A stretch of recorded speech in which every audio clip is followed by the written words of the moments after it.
โอ้ตัวดวงไปหกตัวนี่ของป่าของดงเลยโอ้แซ่บขนาดเลยนี่ก็ครัวใหม่ๆเนี่ยใส่ประกอบมาในนั้นคักแน่บ่เนี่ยป้าดบายข้าวเหนียวข้าวใหม่หอมๆเนาะสิแซ่บเลยโอ้คือน้ำลายเตือกๆเว้ยโอ้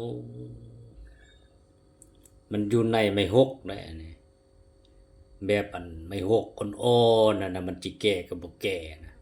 มันอยู่ในนั่นแหละบางป้องอันนี้ป้องยาวนี่โอ้บักหลายๆเลยเวลาเอาแกะไปนะมันไตยวบอยู่ในนะคืออัน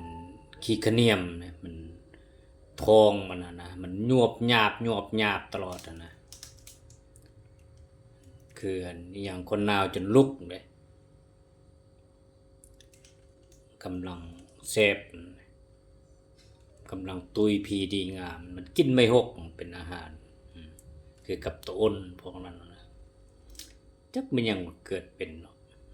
สามารถไปเกิดอยู่ในไม่หกได้เนี่ยมันกินไม่หกรอเลี้ยงชีวิตมันโอ้โปรตีนสูงเลยเป็นอย่างที่โอ้ของป่าของดงอะไรนี่ขอบใจหลายๆเด้อได้กินบนคำนำสู่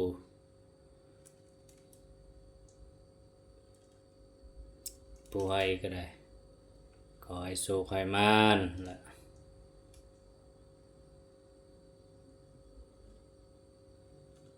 เลี้ยวไปแล้วได้ขาดหนึ่ง